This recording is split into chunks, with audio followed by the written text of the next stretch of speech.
यानंतर आपले लाडके गृहमंत्री सहकार मंत्री सन्माननीय अमितजी शहा यांचं स्वागत करण्यासाठी, यानंतर आपल्या राज्याचे लाडके उपमुख्यमंत्री महाराष्ट्राची शान देवेंद्रजी फडणवीस यांना विनंती करते त्यांनी संबोधित करावं।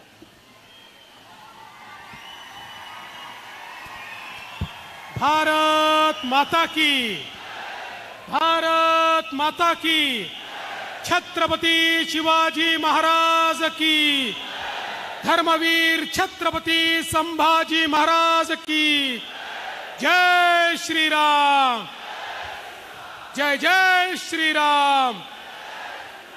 हिंदवी स्वराज्याचे सरसंस्थापक छत्रपती शिवरायांना मानाचा मुजरा करतो।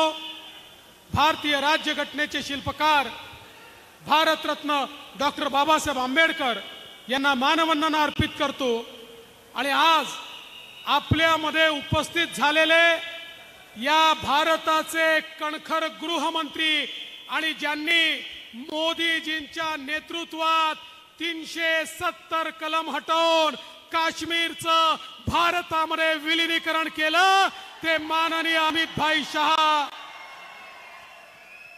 आपल्या सर्वांचे लाडके आणि 6व्यांदा या जालना मतदारसंघातनं तुमच्या आशीर्वादाने खासदार म्हणून जे निवडून येणार आहेत ते रावसाहेब पाटील दानवे, अतुल सावेजी, भागवत कराडजी, अर्जुन खोतकरजी, हरिभाऊ नाना बागडेजी, अजित गोपचडेजी, नारायण कुचेजी, संतोष दानवेजी, निलय नाईकजी, विलास बापू खरातजी, सुरेश बनकरजी, विश्वास पाठकजी, सुहास शिरसाटजी, बद्रीनाथ पठाडेजी, प्रमोद राठोडजी, भास्कराबा दानवे, अरविंद चव्हाण, ब्रह्मानंद चव्हाण, चितळकरजी, विजय अवताळेजी, जिजा भादरणे, संध्याताई देठे, घनश्याम गोयल, मनोज पांगारकर, इद्रिस मुलतानी, अशोक अण्णा पांगारकर, भाऊजी घुगे, मंचावरील सर्व मान्यवर आणि या ठिकाणी उपस्थित सर्व भगिनी आणि बंधूंनो, खरं म्हणजे अमित भाई के आने के बाद पूरा मौसम बदल गया।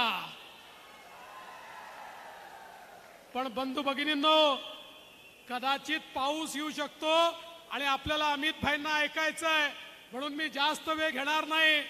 तसही तुमची सगळ्यांची संख्या पाहिल्यानंतर माझ्या मनात कुठलीच शंका नाही आहे, यावेळेस रावसाहेब दादा सगळे रेकॉर्ड तोडून या ठिकाणी निवडून येणार आहे। अरे रावसाहेब दानवे मराठवाड्याची शान आहे, रावसाहेब दानवे जालन्याची शान आहे, रावसाहेब दानवे हे खऱ्या अर्थानं शेतकऱ्याचे, शेतमजुराचे प्रतिनिधी आहेत, रावसाहेब दानवे हे सामान्य माणसाचे प्रतिनिधी आहेत। आणि या ठिकाणी सर्वांना आपलंसं करून घेण्याचा गुण हा रावसाहेब पाटलांमध्ये या ठिकाणी आहे। आणि म्हणून मला विश्वास आहे, मी तुम्हाला एवढंच सांगतो, देशामध्ये मोदीजींचं सरकार आणि या ठिकाणी महाराष्ट्रामधलं आपलं सरकार, या दोन सरकारच्या माध्यमातून मराठवाड्याचं चित्र आम्ही बदलतोय। मी मागच्या काळात सांगायचो, समृद्धी हायवे झाला की जालना आणि संभाजीनगर हेच महाराष्ट्राचं या ठिकाणी उद्योगाचं मॅग्नेट होणार आहे। आणि आता ते खरं होताना आपल्याला पाहायला मिळत आहे।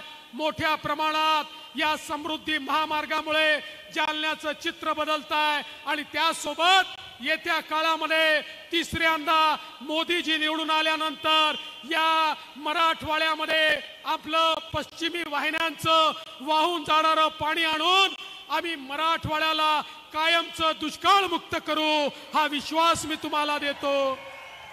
मराठवाड्यामध्ये वॉटर ग्रीड असेल, मराठवाड्यामध्ये रस्त्यांचं जाळं असेल, या सगळ्या गोष्टी आपण करू, पण त्याकरता तुमचा आशीर्वाद हा रावसाहेब पाटलांना मिळाला पाहिजे। रावसाहेब पाटलांच्या कमळाचं बटन दाबलं की दुहेरी लाभ आहे, एकीकडे रावसाहेबांना मत मिळतं आणि दुसरीकडे मोदीजींना तुमचा आशीर्वाद मिळतो। आणि म्हणून येत्या 13 तारखेला मोदीजींना आशीर्वाद देण्याकरता रावसाहेब पाटील दानवेंना प्रचंड मताने निवडून आणा, एवढीच विनंती करतो आणि माझं बोलणं संपवतो। धन्यवाद। जय हिंद, जय महाराष्ट्र। मैं अभी